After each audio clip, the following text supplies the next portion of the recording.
Well, hello, everyone, and welcome to the podcast called Emotional Grit. I'm your host, Jennifer Fernjack, and today you'll learn about the power of perspective and the science that fuels us. My guest today is Maureen Townsend, and as you can see, she has beautiful red hair, and today she's going to be talking about how people with red hair have a different tolerance for pain. She'll also be speaking about how when you do things such as cold water immersions, there are health benefits to that as well. So thank you for being here, and please feel free to like and subscribe to this YouTube channel called Emotional Grit as well. So Maureen, thanks for being here today. Thank you for having me. No problem. So as I mentioned in the intro, you have gorgeous red hair. It's one of the first things I noticed when I met you. And my grandma used to have red hair, and I know as a kid, I always knew that she, of course, had to cover up when there was a lot of sunlight because she didn't want to burn. But what I didn't realize at that time is the fact that with red hair, less than 2% of the population of the entire planet has it. So obviously, it's very rare, for people to have it. Since then, I have learned that red hair does not go gray. Apparently, as people get older, it has the ability to fade and turn white. And I know that that stress can affect hair color too. I know that when my grandpa's dad served in World War One, he went over to Europe for trench warfare, by the way, with red hair, and came home a year or so later with it white. So it's interesting, just kind of how the body works in that regard. But but given the fact that having red hair can affect pain perception and things of that nature, I did some homework as part of my prep for our podcast today. And as part of that homework, I came across a study that was done by the University of California. And so I've got my proverbial cheat sheet here with a few different things that I want to ask you about, just for stories that you might have that the study could relate to. So, okay, first thing that I've got going here just mentions that there is a gene that is responsible for hair and skin color, which obviously in this scenario would be the red hair. And it's also responsible for the midbrain function that actually determines pain perception. So can you speak to that, to the genetics of that at all? Yeah, I can. So that's the MC1R gene. And for that one in particular, I had an old boss that I worked with who also had red hair. And we used to make jokes about it because if we use a local anesthetic, like for numbing for dental, or if we're doing a biopsy or something, it doesn't quite work as well as other people. So we need a lot more of it. And if you give us just a little bit of the average dosing, we'll still feel it. And someone will sit there and keep tapping and nope, still feel it, still feel it. And then we have to use a lot more, but then it also lasts longer. And then if I were to take pain medication, it also reacts very, very different. I'm actually overly sensitive to oral pain medication. Um, Very different from other people. So it's a little interesting how the change of the gene has a completely different perception in my role as to how I feel pain. Absolutely. So, circling back to your experience at dental appointments. So, when you were growing up, did the dentist understand that having red hair may have that kind of an effect on you, or was it kind of a No, matter of tough it no. out, you know? Yeah. And I had quite a sweet tooth. I have always had quite a sweet tooth, so Me too. lots of cavities growing up. And so that was a thing I had to fight with them about a lot.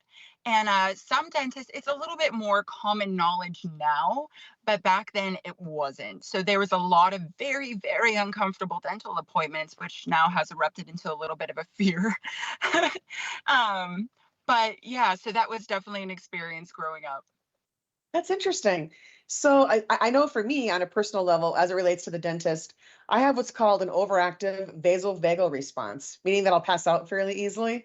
And so I've been known to pass out in the dental chair before. So I try to do different things to avoid that, which is interesting how you can play a role sometimes in your experience as far as like music could help.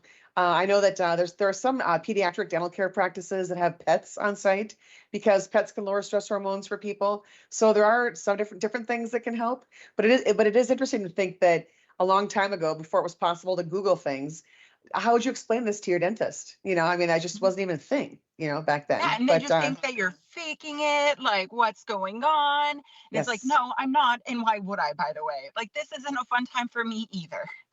right, right. There's no upside to faking it. Like you're not making it up, you know. So now, are there other people in your family who have red hair? Yeah, my father and then his mother. They all have the red hair, the freckles. Now, I wear SPF a lot, but my father, he's a old-fashioned fisherman. I couldn't get him to wear SPF if I like hog-tied him down. And so he's got like those dark, almost black freckles. Like they are so, so dark. And that was an interesting one growing up. So my dad has the red curly hair, fair skin. My mother is actually Native American. So she's dark hair, dark eyes, dark skin. She loves tanning, sitting out in the sun. And so growing up, she was like, well, what do I do with this thing? What do I do with this child? And so she kept taking me tanning and I just would freckle. And she had a theory that if I kept going tanning, eventually, like all my freckles would just connect, like connect the dots or something, That's which isn't how it interesting. works. That's uh, so, funny. so when I get melanoma, I'll know who to thank. Right, right, right, right. I've also read that people with red hair have the ability to actually produce more vitamin D. So it's Hmm. kind of odd, when you think about. Usually, I associate being out in the sun as a way to get the additional vitamin D. But I know that in Minnesota here, there are studies that show that people who live in a cold climate, which could also apply to Alaska, obviously, because that's where you're based, but there's a higher level of MS. And the thought is that people aren't getting enough vitamin D because we're indoors a good chunk of the time because it's cold Hmm. outside. And so it's interesting how there's that. But as far as it relates to our discussion today, people with red hair have the ability to produce more vitamin D, which is good for your bones, and very, very healthy for you. No, So and there has to be a healthy balance though, right? With sun yes, exposure, trying to get that vitamin D. And it feels good. And it's also natural anti-inflammatory. So it could help with rashes, it could help with tons of stuff, but a little too much and is not the yeah, funnest day. It's not the great Tuesday. right, right, right, right. And then I also had read that a lot of times people with red hair require up to 20% more anesthesia when it comes to surgical procedures. So, switching gears from a dental environment to a medical one, have you had any experiences that were compromised because of your red hair when someone's trying to give you anesthesia for a surgery or different kinds of things? I can't say I've had too much with the anesthesia, because they've always been really good about making sure I was put out first. So luckily, I haven't had that one. But it also probably speaks to the medical staff. They're probably aware of that, and making sure that the completely put out prior to. So I can't really speak on that one as much. Okay. Well, the study had also noted that people with red hair oftentimes have an easier time with the prick of a needle. And so I'm wondering, have you been okay with needles, or it's a personal thing, but supposedly it's. Yeah, needles, no problem. I have Mhm. tattoos, piercings, I haven't had a problem with. And there are studies that say that we're also supposed to have a little more sensitivity to cold and heat. I read that Just more too. yeah, more sensitive on just a general level, to allergies, to the cold. But one of my favorite things, and we kind of talked about this before, was my love of the ice dives, or I guess polar plunges or cold swims. Everyone has different verbiage, but when I do it, there's big chunks of ice, and so I'm not letting them take that ice from me or my verbiage. So here in Alaska, during the winter, it's dark for many, many months, and so one of my favorite things is to go out to the mountains out here in Cooper Landing, and it's beautiful. There's no people, I bet. just covered in mountains, and everything looks like glitter and diamonds.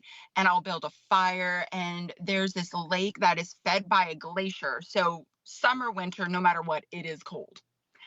And Mhm. I will have an area carved out where I could just get in the water and swim. And as women, especially, our brains are constantly going, right? Oh yeah. Thinking about, Yeah. oh, what did I not get done last week? What did I need to do tomorrow? Oh, there was this thing. What did I say? What did I going through historical documents of everything I've ever said or done in my entire life. But when you're in that ice water, all you can do is think about breathing.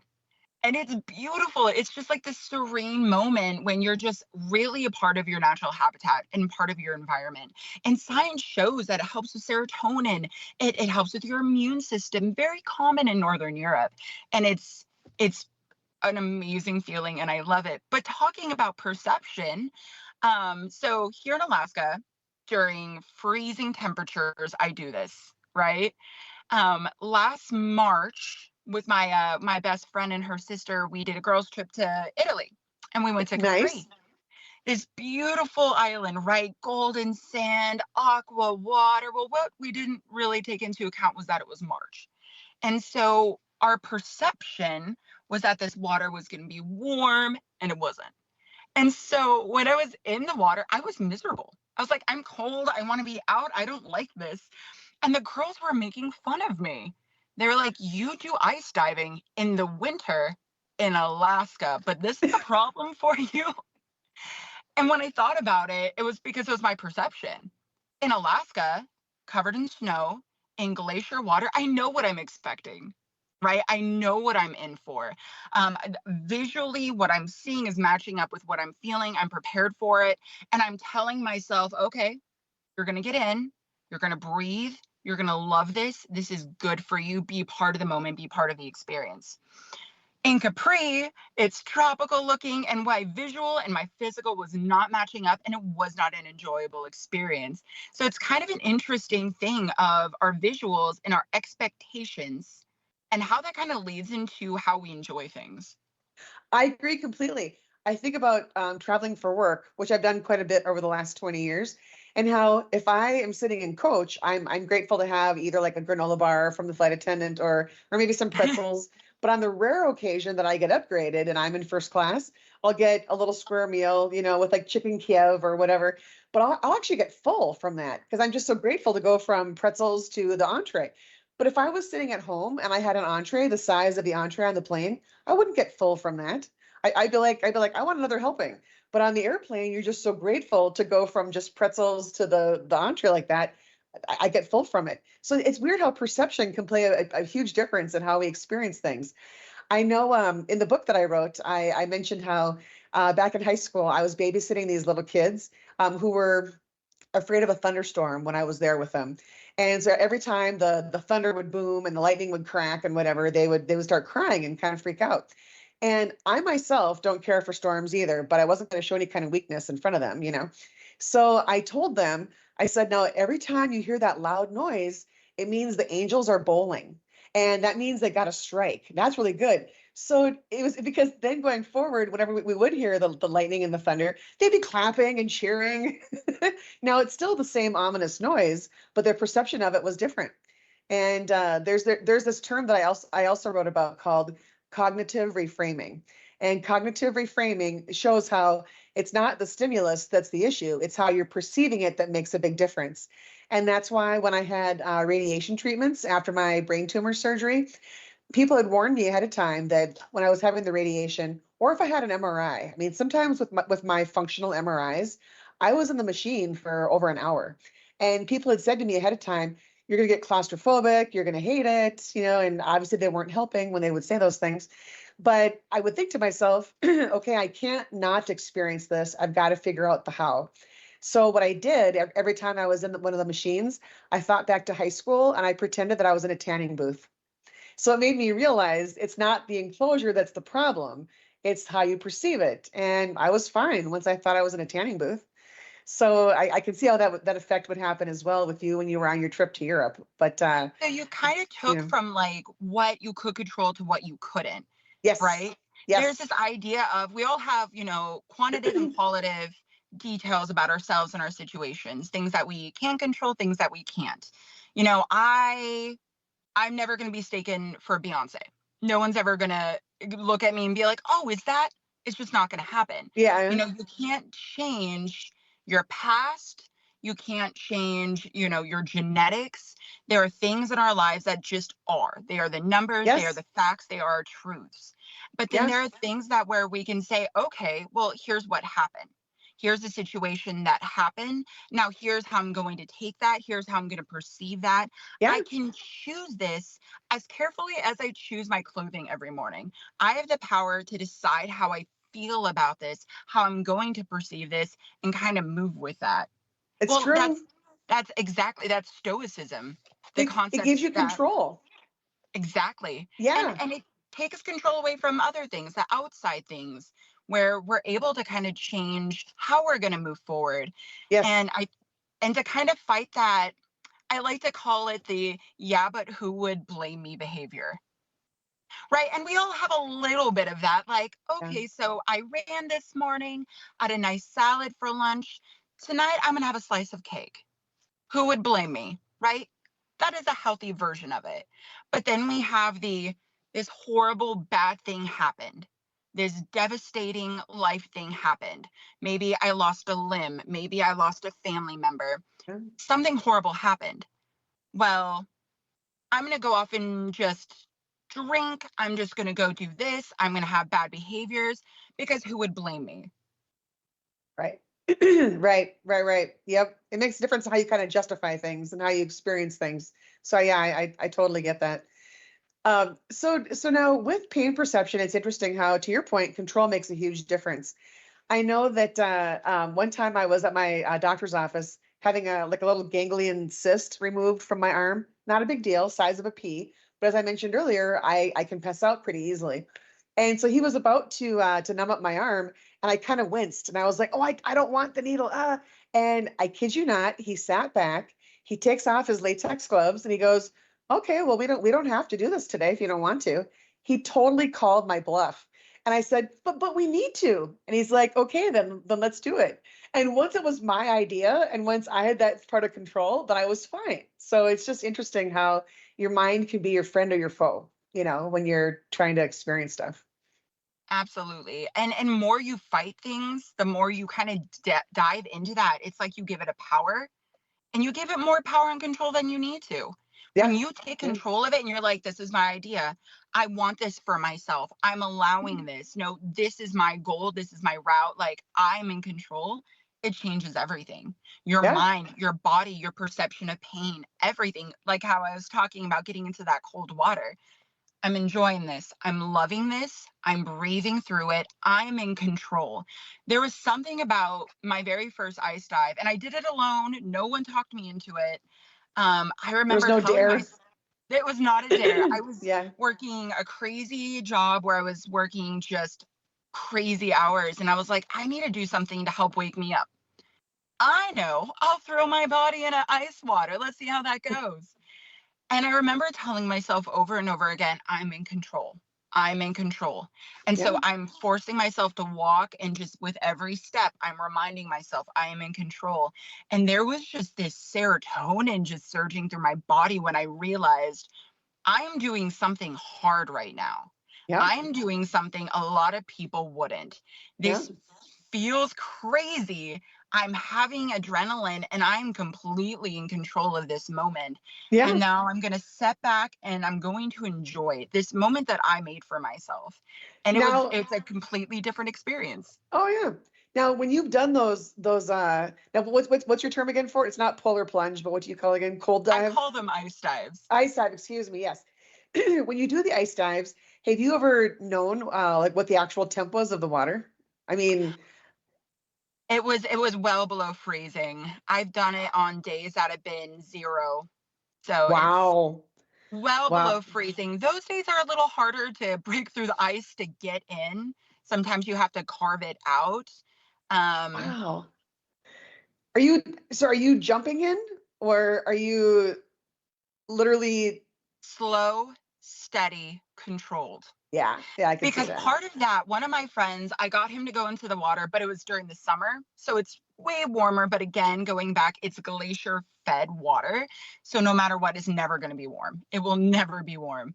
Right. Um, and he got in, but he was getting in so he could say that he did it. And so he like jumped, and it was like a jump and a surge, and then he runs out.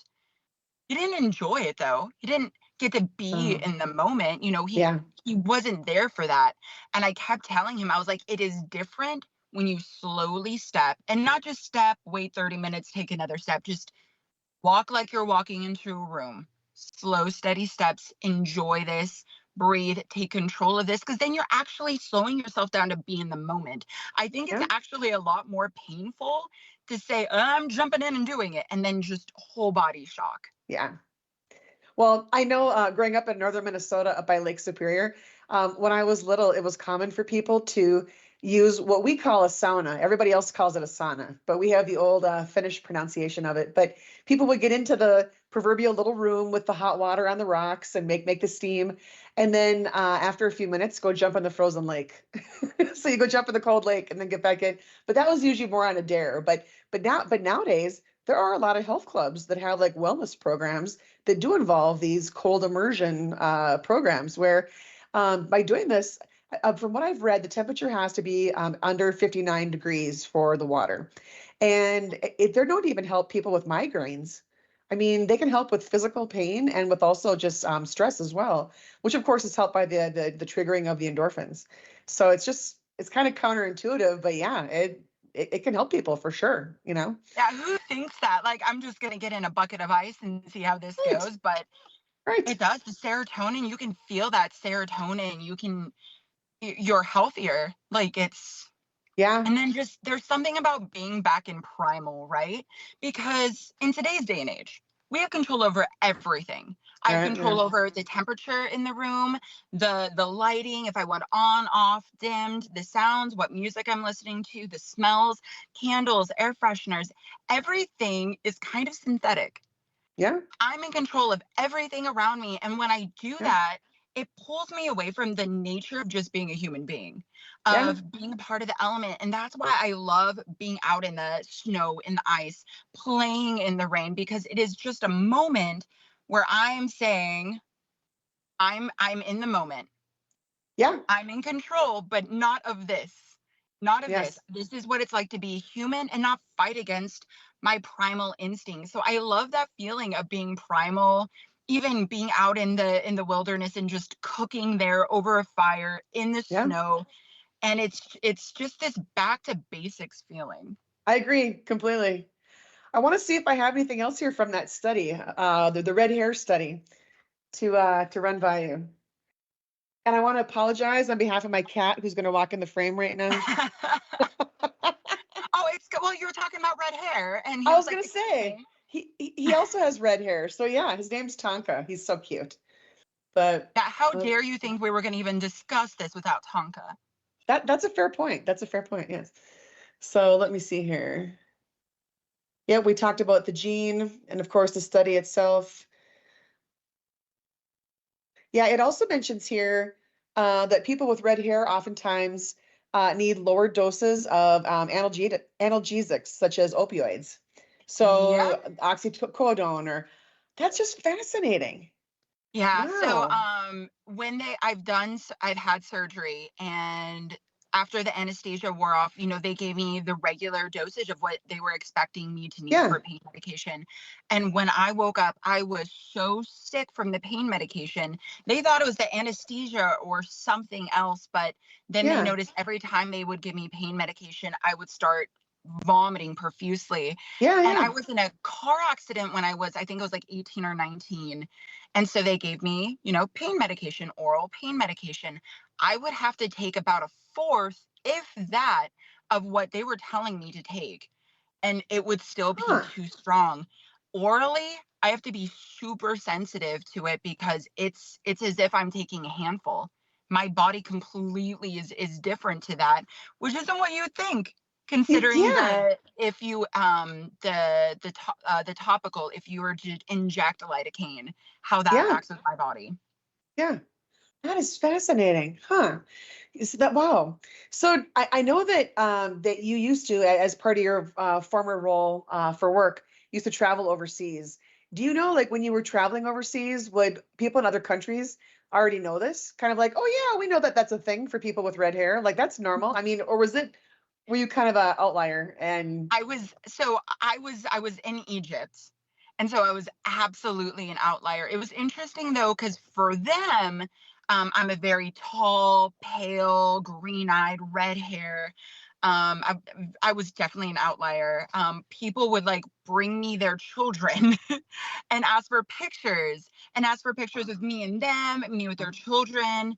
If I went to, there was one time I went to a restaurant and the owner came out.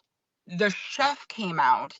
They had their pictures taken with me, and then they kept me at the very front of the building where the windows were so people could see. I was like That's a sideshow interesting. attraction. It was the Wow. weirdest. It was very different. Um, Wow.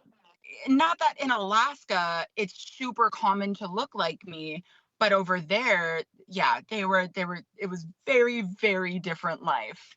Wow, that's interesting. So as we close things out, what are some things that you would want either dentists or physicians or surgeons to know about people with red hair? Like kind of a general like two or three like rules of thumb or I feel like if they are saying they still feel it, they still feel it. They don't want to be there any more than you do. yeah. I think that's probably the biggest takeaway from that. Um, for sure. And that just sensitivity. And that's not just with redheads. One of my best friends, her grandmother, just like you, was a redhead. And you can actually see some of that ember color in her hair. It's brown when you look at it, but in the light, you can see that ember color. And she has some notings of it as well. Okay. How her body perceives pain, medication that she takes, it's just different. And so I think there should be a more opening understanding that we're all very, very different. We Yes. Yes. perceive pain different. Emotionally, physically, everything is just different. And I think we should always have a little bit more patience for people. Well, and especially have patience for things you can't see. So I know I've talked to people over the last few years who have traumatic brain injuries, maybe from like a car accident, or perhaps they fell on the ice or something like that. And time after time, people would say to me, I wish I had a cane or a crutch or a cast, like something tangible. So people would know to cut them some slack.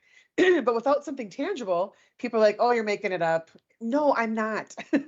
Whatever the symptoms are. So yeah, so give people a little bit more grace, um, but aside from that advice for dentists and doctors and surgeons, are there any closing thoughts you want to provide, whether it be on considerations for people with red hair or perhaps considerations with the cold immersion ice dives? I would just say that I think everyone should try doing an ice dive at least once, slowly walking in and really being in the moment. I would not recommend having a huge group of loud people with you, Yeah, screaming, cheering you on.